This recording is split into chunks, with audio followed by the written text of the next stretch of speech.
Yeah, hello. Hey. Does your child seem to be constantly in motion? I'm laughing because I can relate to this. Struggles with focus or behave impulsively in ways that leave you feeling overwhelmed, unsure what to do next, and without energy to even. And yes, yes, and yes. And yes, You're not you alone. are not. ADHD in children is often misunderstood, Mhm. misdiagnosed, and mishandled. Even though with the right support, these children can thrive. Today, on Thrive by the Rising Muse, we are joined by a remarkable woman who wears many hats: mom, clinical psychologist, occupational therapist, and fierce advocate for children with special needs. She's walking us through the real, unfiltered truth about childhood with childhood ADHD. We'll be doing another time. Yes, I'm Natty, I'm Vita. and we We're are here here to to thrive. thrive. And I'm We are so excited to welcome Dr. Tamar Shtrambrand, forgive me, Yep. to the podcast today. She's not only a brilliant clinical psychologist, but also a mom of 3 teens, each with ADHD, and one on the high functioning autism spectrum. Dr. Tamar has 20 years of experience as an occupational therapist working with children with special needs, and she became a clinical psychologist later in life, earning her PhD while raising her family and leaning into her faith. She homeschooled her children. She's deeply rooted in her Jewish spiritual journey, and she brings a wealth of both personal and professional insight into today's topic: childhood ADHD, what it looks like, what families can do, and how to walk this journey with compassion, patience, and empowerment. Welcome to the show, Doctor. Thank you for having me. Okay, definitely thank you for joining us. Yes. Can you start by sharing what ADHD looks like in young children and how might it differ from what people expect? Okay. That's a very, very complicated topic. It's very subtle, but usually, especially from my own experience in raising my children, you notice when they're smaller that they're just not functioning the same as the kids in their class. You know, children are expected to sit for long periods of time, even when they're 2 years old, in circle time, staying in their place, following the rules, not calling out. These children can't do that. They often get very, very tired very, very quickly. They have to get up. They have to start running around the room. They're the child that's always labeled as being difficult, not wanting to listen, defiant. But really, it's just that they're not processing what's going on. They shut down very, very quickly. It's hard for them teachers sometimes expect children to be able to listen to multi-step directions and follow them all. And these children can't do that. They break down. If you're lucky, they get one step done. And then the teachers, of course, get frustrated and say, that's not what I told you to do. I told you to do that. They're also the children that seem to have trouble making friends. They're sweet kids. They're yummy kids, but they just don't pick up on cues that children of all ages tend to normally send to each other. They don't pick up on facial expressions as easily. They tend to get into fights more often. They don't control their emotions as well. They get angered, or they also often get labeled as, your child is overly sensitive, is always crying. But that's because their ability to regulate their emotions and also to be able to express themselves and be understood is not typical, like quote unquote most kids. No. There are also children who tend to have a very hard time keeping their workspace organized. None of that sounds familiar to me. I'm being sarcastic. Totally sarcastic. Dr. Tamar, we often hear from parents and they'll say, like, isn't that typical childhood behavior? No. How can parents begin to differentiate between ADHD and age appropriate development? It's a very, very loaded question. First of all, we have to understand our society, especially now that we're in a digital era. People are expected to process much more information and multitask much more and produce more in a shorter amount of time. So we don't consider the limitations of the human body about sleep, sleep-wake patterns, and diet. And our let's face it, the American diet is awful. And all of the and physical activity and balancing that with productivity. Mhm. So I think that parents need to know their children. Usually, if you have several other children, you have what to compare with. In my situation, all of my children had it, and when the third one was born, I was like, "Oh, here we go again." You have to know, you have to know your genes. You have to pick up on patterns that you noticed in other relatives, and their children, or maybe cousins, or maybe yourself. A lot of parents that never got diagnosed with ADHD as Mhm. children, like I was never. I self-diagnosed myself at the age of 40 when I was already a therapist Mhm. and had a lot of life experience.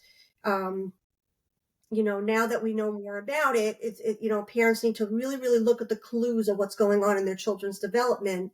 And, yes, consider societal norms, but also consider like what does look different compared to, their neighbor's children, or the other children that they grew up with, or maybe their siblings, and just use their common sense. Mhm. Basically, a mother and a father, they know it, they feel Mhm. it.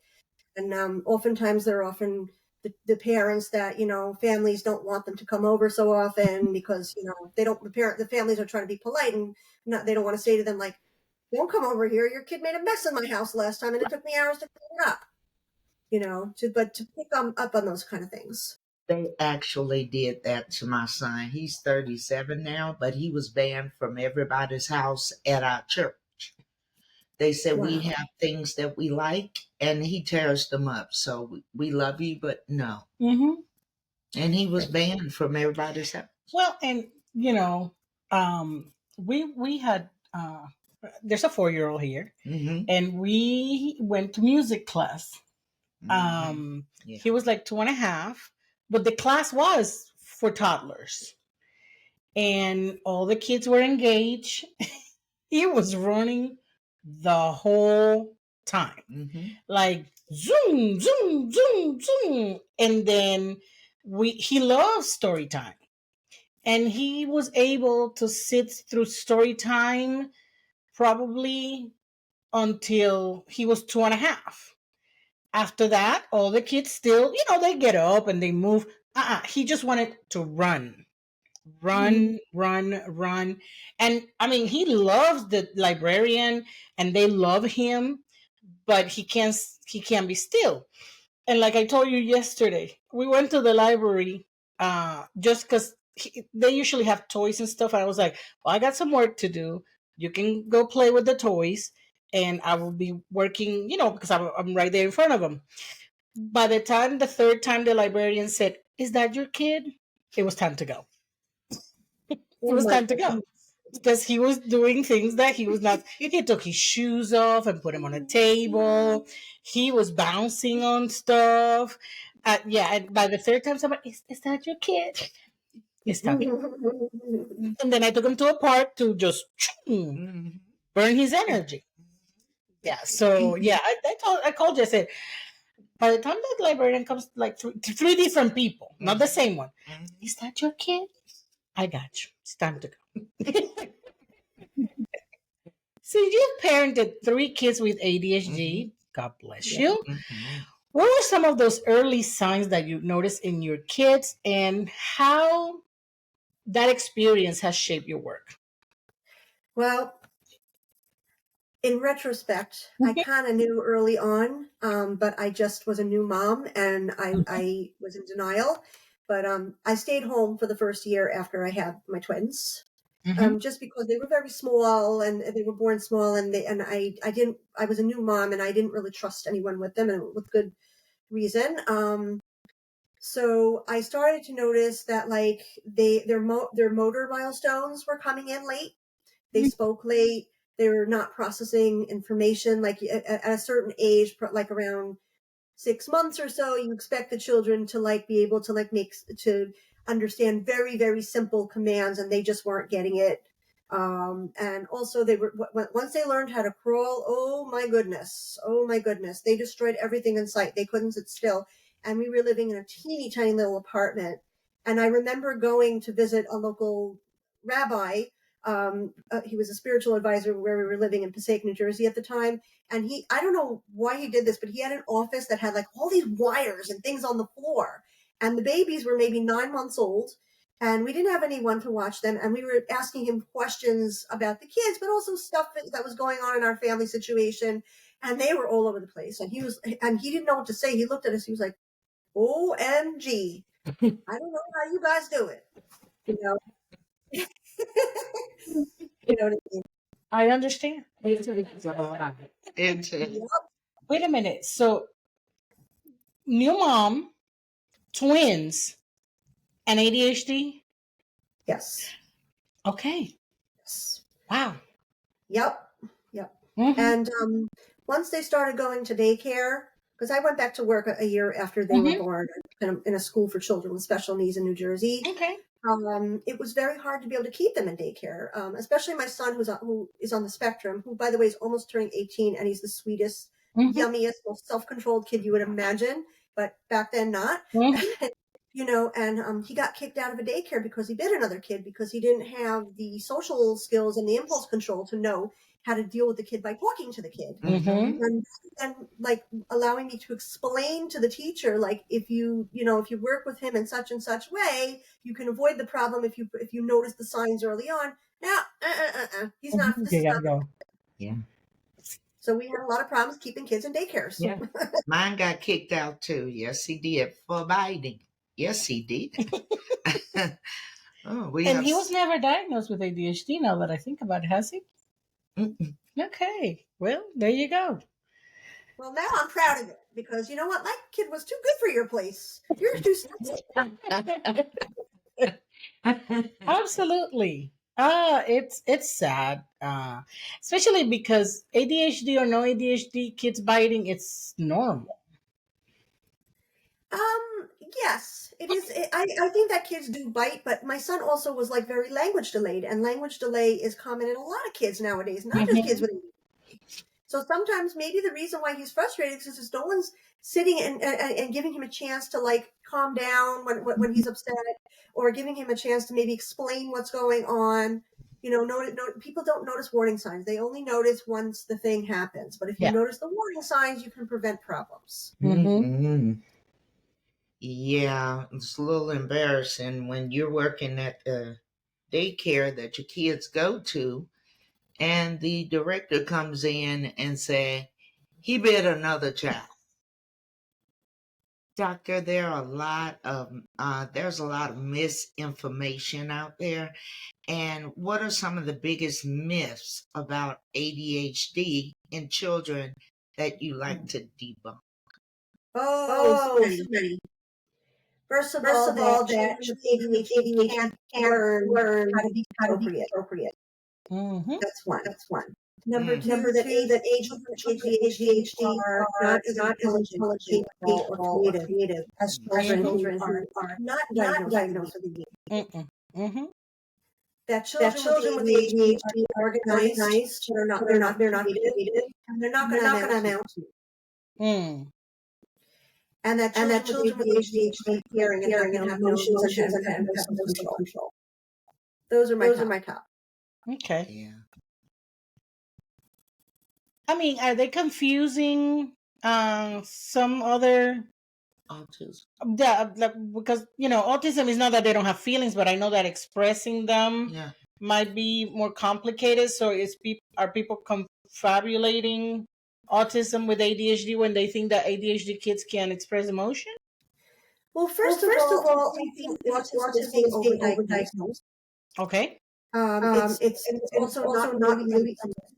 It's a lot more complicated than I just keep saying my kid is autistic, and I look at him like I don't think autistic, maybe ADHD or but the reason why autism is being diagnosed is a lot of money attached for services and privileges for families and among among other other things. things. Unfortunately, when a label be attached to it, it becomes popular.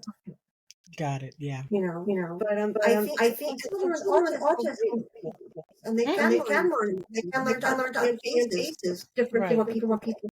I think that people just don't want their higher function child who technically they're autism, but they're not really autism. They just don't want them to be labeled ADHD because there's so many negative labels each day. Okay. Let's talk diagnosis. Mhm. What should a parent expect when seeking an ADHD evaluation for their child? Okay. So my opinion is first go see your primary care provider before you do anything else. Some people think they have to go see a psychiatrist, and it has to be a very well psychiatrist, and it has to be specialized area of ADHD. It's not true. ADHD can be treated with medication in case of parents who are not comfortable with medication, and I understand why. They're not, but there are some tools that if your provider can to rule out whether it does not meet the ADHD, and a from a primary provider is sufficient to be able to get medication or accommodations in the environment. My concern with that, and I'm not saying I'm disagreeing, is that just like with regular mental health, most primary care physicians, at least in my experience, go for the medication instead of other things. You have to actually find one that will actually try to treat the situation instead of just say here's a prescription. Right. So that's the only reason why I said, well, maybe a counselor or a psychologist. But like I said, I'm not disagreeing with you. I'm just saying, in my experience, usually when you tell somebody you're a little depressed, here's a prescription. They didn't ask you even why. You're a little angsty, here's some Xanax. They don't even ask you if there's something going on. And you were talking about how the labels and the money, with the samples, and if you promote certain medications, how can a parent say, okay, this is really what my kid needs because my pediatrician told me that's what they need? Okay, so there's another field within medicine called developmental pediatrics. Okay. And it's a specialization. Actually, doctors are very well trained, taken excellent of resident. And it's a good place to start with your primary physician to get to screen your child. But if you feel that your child is very good, and you're not going to medication, but yet school is giving you time that it's shows signs of ADHD, and accommodated, or we need to see that you're making an effort, to find more information and get diagnosis and get some kind of interventions going on. You can ask your primary care provider to provide you with developmental pediatrician, and the developmental pediatrician can do more in-depth testing.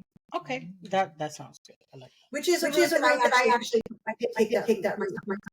Okay, I like that better. Yeah. That gives you hope. Yes.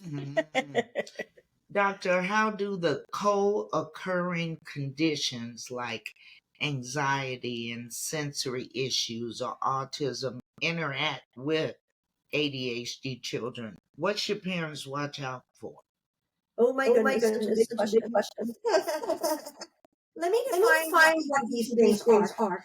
Because a lot of times people mistake sensory issues, if you want to call it, with signs of ADHD. So a child who has sensory integration disorder, not a child who necessarily needs medication. We just mean the way their nervous system is wired, they can understand sensitive or certain sensory systems than others. Typical things that we'll see out quote unquote integration disorder is a child with their clothes on their body, every bothers them, they're oversensitive to smell, undersensitive to their children, everything's a mess. They just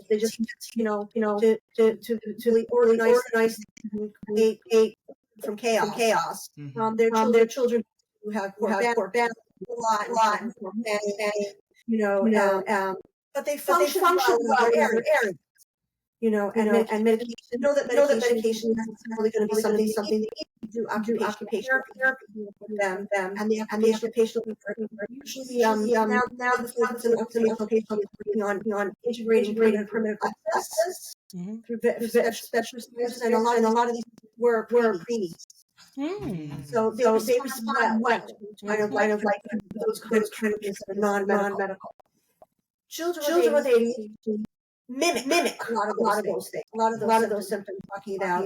In addition to that, are very disorganized, processing information, visually auditorily down for them, klutzy, But the difference is that they don't respond to primitive reflection and non-medical treatments as well. And there is a component involved. That being said, does it necessarily take medication? No. There are treatments out there. I'm not very well schooled in many of the alternative treatments. But these are children who will respond to let's say stimulants or some psychiatric issues that are on the market. And then they are on those medications. They are much more organized. And they're like a different person. Okay. Go I ahead. got two things. All right. My oldest grandson, when he was a little boy, he was obsessed with, those polo shirts with the 2 or 3 buttons right here. His would have to be buttoned all the way to the top, always. He that was no compromising, I noticed, and his shirt had to stay in his pants. We put some boys it had to stay tucked in, and this is when he was a little guy. But he was obsessed with how he wore certain clothes, and let's say we got him pajamas and they button up, that it had to be buttoned. I mean, you almost had to put a safety pin, because he's like, it's supposed to be up here. I mean, he grew out of that, but there was a time when he was a little boy, and we had to make sure that we were careful in putting his clothes on and stuff, or he never was violent, but he would not be happy. And you could just tell in his face. Also, as he got older, I think when he was in middle school, his parents put him on ADHD medicine. And you know what we saw? No appetite and slept all the time. He would come in from school and sleep for the rest of the evening, night. My daughter would wake him up and say, don't you want to eat? He had no appetite. And he slept a long, long time. So, he didn't continue that medicine, that medication. But just to see what it does to a child. Now, it may do that to him, and then another child, they may not have those effects. Is that correct? It's different for each child? Yeah. Well, my 2 cents here, and since I know the child that in question, I don't think he would be somebody that, in my professional opinion, and I'm not a PhD, I just made it to the master's. I didn't get the 3 letters left. Would be ADHD, because there is nothing hyper on Malik. Nothing. Oh, he's so laid back. He could be ADD. He could be ADD. He could be ADD, like attention deficit disorder. But there's no hyperactivity in Malik. Right. Yeah, you need to install some plugs to get that child moving. I know. So- I used to tell him, you are the slowest young person I've ever seen. So And he was a no, kid. no, there's no hyperactivity. And that's probably why the medication didn't work, Mhm. because if it was trying to trigger, for him to calm down, he was already calm. He knocked him out. Right. The other thing is, again, in knowing That makes this, sense. the child, think about when he was little and the situation with the pajamas were happening. Mhm. I think that was anxiety. Mhm. Mhm. Yes. Mhm. Mm-hmm. Yes. And by the way, a lot of children suffer from anxiety. Mhm. Both of Yes. us. Yes. Yes. Yeah. But anxiety is so misunderstood, because even in adults, they go, "What are you anxious about?" Do you don't understand? It's not. It has nothing to do with a situation. Well, it could be a situation, but if it's a condition, it has nothing to do with that. Yeah. Is the way we're wired. May I give on this? Huh? May I provide a on this? Of course. No. Of course. So first of all, it used to be just a deficit. Until the DSM-5. The DSM-5 is awful. It's just so bad. I went to a conference that was required to first back in National Center for the Cognitive Behavioral Therapy of America team. There was a speaker, right? He's a brave guy. He's a psychologist in India, who I guess was living. And he said before the DSM-5 came in, before had something diagnosed. DSM-3 and the 2 had less than 200. And now in the DSM we have over 50 diagnosed. And I just don't believe that God that many mental illnesses. Right?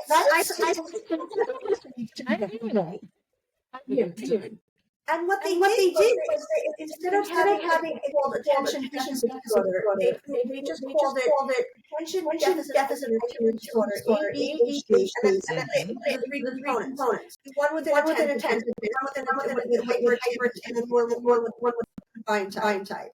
But I'm going to myself. I have myself attention deficit.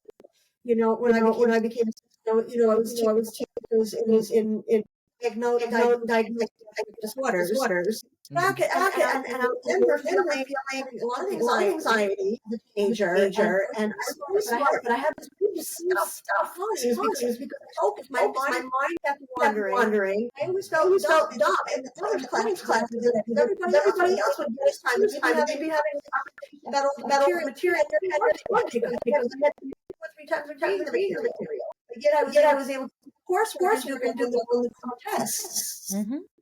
So we're equating ADHD as a behavioral and intelligence. Mm-hmm. Mhm. It's neither. And we're trying to into these categories that are just killing kids. Right.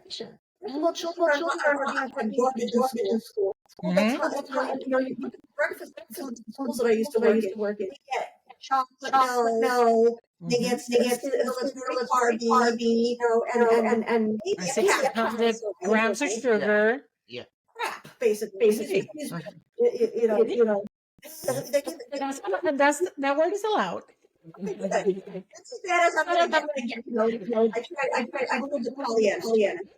Like garbage food. But come home. And both parents out of the in the morning, and the probably not getting enough. And between the stress and the high stress and the ridiculous, for all children, lines and the poor dog. Our children run it up, of course, to not be successful. And those who children struggle more than others are now getting psychiatric medication at young age. I think these medications that these children are going to get them later on in life. Yeah. Mm-hmm. Oh, yeah. Mm-hmm. Is it fair for me to assume that you didn't give medication to your kids? So I was very nervous about my kids were younger. I wasn't working a lot. I was trying to get them from dangerous, isolated from my community, over because I had mess, whatever. My marriage was stressful, obviously. We had the course of very high pressure schools. So because of that, I usually did give into pressure schools to give them medication. And I regret it. My dad used to be he's a pediatrician, and he was educated in Philadelphia, which is still Philadelphia. Specialization, and I trusted him. I think he was doing what was right. I'm really afraid to get patient. They're very young. I'm afraid that it's tied. They're not going to grow and develop. He said, studies show they don't grow that in short, and doesn't affect their impact. And I look back. And I did what I needed that time. I trusted him that we shouldn't have done. Mm-hmm. Right. We should have not gone medication. Okay. Right. I need to make a correction. Okay. As we're talking, I'm thinking back. I'm an old woman. My son was diagnosed ADHD. Oh, was he? Okay. And I heard the doctor saying Mhm. he needs it like last week. The medication. So he needs it. But it was hard, doctor. It was hard. We did not put him on medication, but there were days that I'm looking at my husband, he looking at me, I'm looking at him. So why don't we get an emergency prescription or something? We were like, no, Mhm. we're going to get through this. But there were those days like, you sure you ain't getting none? I don't have anything. Yeah, it was rough. But Leslie definitely was hyperactivity. Mm-hmm. Hyperactivity disorder, definitely, because he was all over the place. Mm-hmm. Yeah. Yeah. So I definition of ADHD is it's not an really attention is forming. It's not because of something wrong with the brain. It's emotional disorder. It's it's a problem of regulation. Mm-hmm. And regulation of the diet depends on sleep weight. It depends on emotion, heavily on emotions. Mm-hmm. And often kids will their emotions they have trouble with their emotions attention spans. It's because adults in the environment at home environment also have emotion Regulated people. Mhm. Yes, that is true. Exactly. So, since we're talking about non-medication, can you tell us some of those non-medication strategies or therapies that could make a big difference on a kid with ADHD? 100%.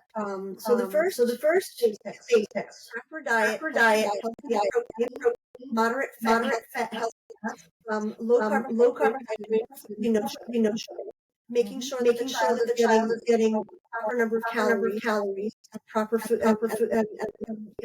get healthy meals right in the morning, 3 a day between.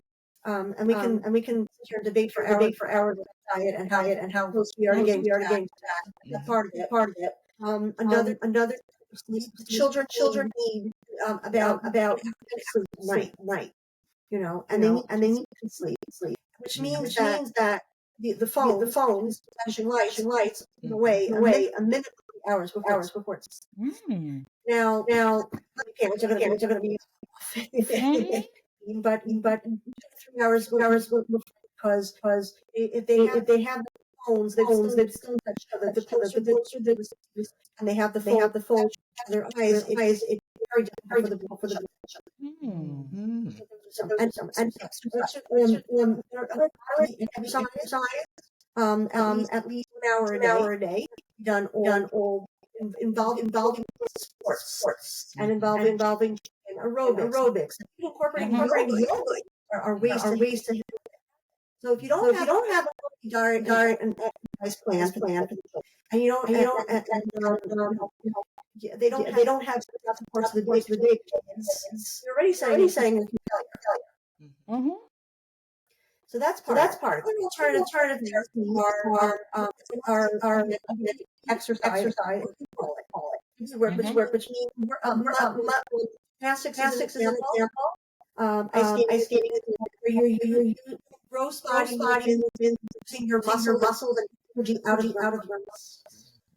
Football is any going around every day is an excellent way to help muscles and get the nutrition, oxygen, the body flowing. And also movement breaks throughout the day, especially for at least 2 hours a day into the course of the day, under the age of 5. Okay, I school days, Mm-hmm. and focus on where the child is writing will take more focus experiential learning. Mm-hmm. Yep, that makes sense. Mm-hmm. Mm-hmm. Doctor, how important is it for structure and routine? And what are some realistic ways that parents can implement these at home? Extremely important for ADHD. Mm-hmm. Children with ADHD are not black ears.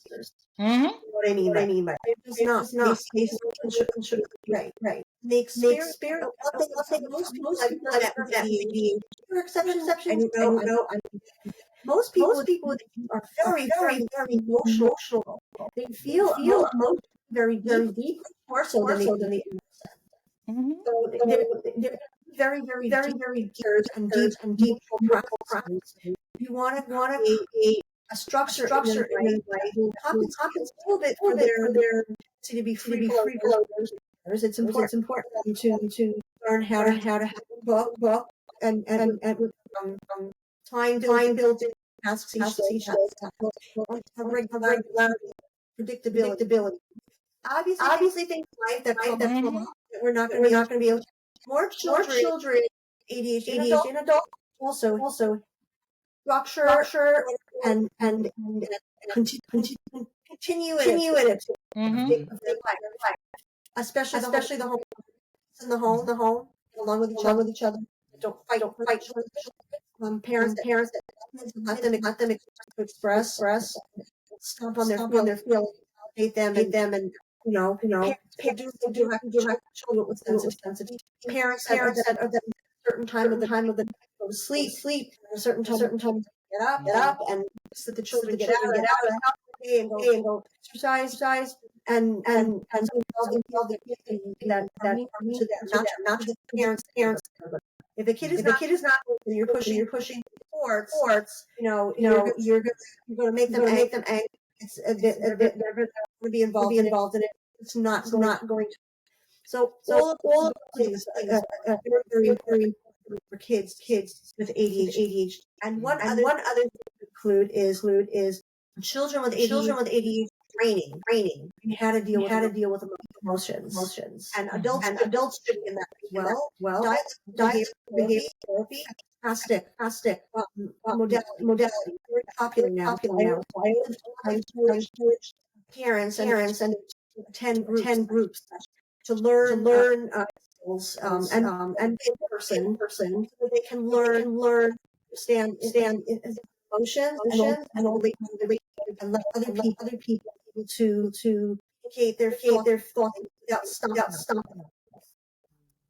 Makes sense. Now, I know that we've implemented some things with the 4-year-old. Mm-hmm. He loves lemonade. He was sucking on lemons when he couldn't even walk. So he loves lemonade, but we had to go no sugar. Mm-hmm. We definitely had to switch from sugar to no sugar lemonade. Also, no red 40. Yeah. Yeah. Mm-hmm. And we're trying as eliminating as many dyes as we can, Mm-hmm. because and it has made a difference. Mm-hmm. You know, he's 4, so Mm-hmm. that's age, and but he's still rambunctious, but he, instead of being a speed 25, he's a speed 15. He's still above the 10, Mm-hmm. but he's a speed 15, and it makes a difference. And I did hear that they're going to get rid of 20 dyes I hope in the next that few actually years happens. coming up. They says 20 dyes that they're going to And I hope that happens. discontinue. The crazy thing, once I started reading labels, that you realize is that stuff that shouldn't have dyes has it, but stuff that you would not imagine that has sugar has it. Like, you may have a can of beans, and you're thinking you're just getting beans and maybe salt or something, and there's sugar in it. So we have to be very careful with the labels and all reading all that stuff. And kids like sugar. I mean, who doesn't? But but kids, truth be told, Yeah. But kids like sugar, and then like we were yesterday at the gas station, and kind of he's conscious of it now, and he's like, well, he keeps giving me things, and he grabbed some Skittles, and I said, don't even go through the Skittles. I told you, there's not one that doesn't.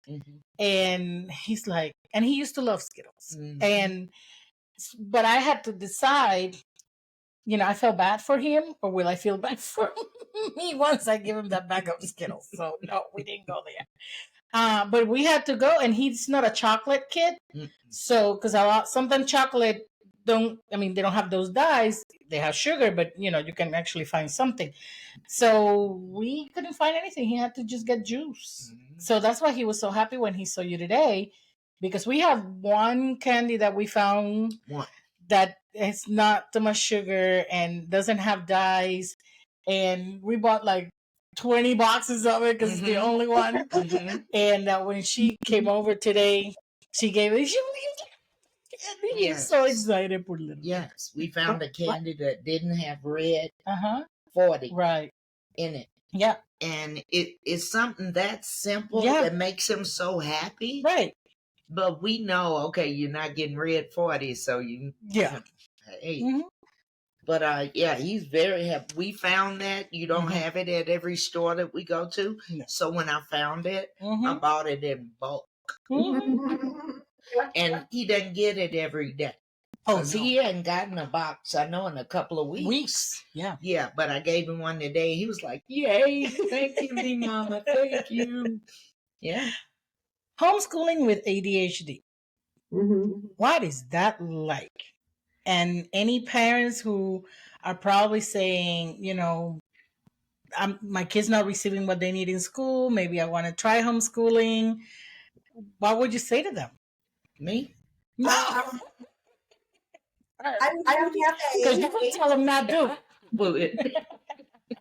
I would have to say I do it because I wanted to. I have to say we're really my older two, wasn't my young. Part of schooling coincided with so part of it, not all of it. You have scared that you have to be organized, and that you're going to really tight. And not the person, but it taught me a lot.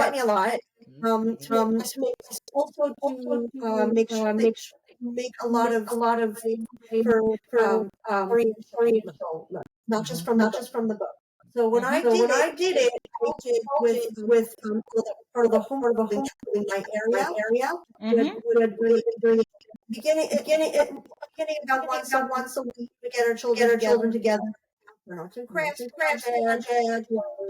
sports activity or something. A lot of the children ended up handle it anymore in school. So we were in our own for a very long time. But you have to be prepared that it's going to be a part of your day. And you're going to have to take breaks. And I chose to build a curriculum. Right. And I wanted to find out about local legal issues with homeschooling. It turns out that homeschooling is not bad. The local homeschoolers don't really care. As long as you say that you have something to teach them science and studies, a little bit of math, and all that stuff. As long as you like activities that you Right. textbooks can use, they don't. So that part was really relief. I was like, oh God, I don't need whole school just my head. Mm-hmm. I chose Lum because I was not good at textbooks and teaching them stuff that I learned since I forgot half of it. It was called Okay. Oh, yeah. K-12. Uh-huh. excellence. I love it. What they stuff in their textbooks, especially that we didn't learn. Mm-hmm. So we made it actual. I was interning at night, believe it or not. Yes, I was doing I believe you. in psychology while I was in those years. But I made a little schedule of what we were going to do. We're going to do just read some of the history together, really get whatever it is. They only learned about 4 hours. Mm-hmm. We got more done a day. Sometimes even 5 days a week. Sometimes it was just 2 days. We were just Mm-hmm. place they placed more information in public school. Yeah. Just had the one text and didn't have fractions in the class. Mm-hmm. I think that the success or the failure of homeschooling is in the intentionality of the parents. If you are intentional about continuing to teach them, and since you know your child, you might approach it from different ways. Since you're intentional, they will learn more. People who just want to just put them in front of a computer and see you later, that's, might as well send them to public school. Correct. Yeah, because there might be some good programs, but it's going to be hard for you to assess if they are not getting the information if you're not the one interacting with the child. That's my opinion. And they learn more time. Mm-hmm. Well, we I homeschool. strategies that I thought that they were learning nowadays was terrible. Oh. Mm-hmm. Oh, yeah. I've learned between homeschooling and questions. I've learned so much of things that I didn't even know. And the little one loves animals and stuff, so he watches YouTube videos, and he quizzes me. He goes, "What is that?" And I say, "Whatever. That is not what it is." And then he tells me about whatever animal it is, and I was like, "I never heard of that animal before." Well, you know what I say. If you already knew what it was, what you ask me? Exactly. Yeah, he does it on purpose. Yeah. And we're getting ready to go into school Next week.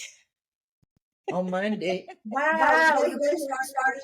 Yes, we start Monday. Wow. Yeah, we start early. Here in New York, start September. Oh, she wishes. There's no crying in podcast, but I just feel like I was cheated a few weeks. It's like, where'd it go? I didn't see it. I blinked and it was gone. It was just, it was gone. But we're gonna make the best of it. But we have an eighth grader. Mm-hmm. I know he's ADD. He's ADHD. You have to remember, he has matured a little bit because of his age. A little. Yeah, but do you remember him at 8 and 9? And us trying to grab him from any. He used to behave at 8 or 9 the way the 4-year-old acts now. Right. Like we used to go to a store and he would be zooming through the He sure store. would. So no, he Yeah. and he's not, like a 4 or 5-year. He was like 8 or 9 and almost 10. Yeah, and he was like, "Be here." Doctor, we would be in the store, right? And he's supposed to be watching his brother. All of a sudden we hear, your baby's crying. And we'll look at each other and she said, he's driving him crazy. He just torturing him. He driving him, and you're going to meet me on. And then if you say you can't go and play with your brother, oh, his heart will be broken. And then he goes back in there. Oh, that's their interaction. The 13-year-old and the 4-year-old, they get together, they cry, they fight. You think like the house is about to explode, but then when you set them apart, they're both heartbroken. Like the oldest one goes like, and the baby cries, and he's like, you guys are screaming. And if they're playing rough, I don't care. But you're both complaining about them. And then when they're in the car, it's the whole, don't touch me. From both of them. It's not just the 4-year-old. Don't touch me. He's looking at me. He's touching me. Yes. So, yeah. But me, I pull over and say, get her. She's trying to reason with them and use her psychology studies and I took the same classes too, but I'm like, forget this, get her.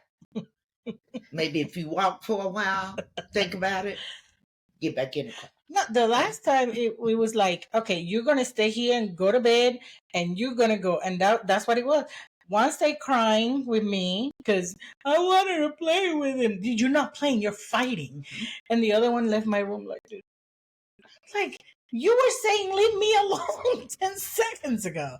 But that's more sibling rivalry than anything else. That's why my baby's in his 30s. Just want to make it. That's I want to tell you a video on Live. That society had us watch. Why they do this? Oh, I'm gonna check it out. And what's it called? It's called Flip Your Lid.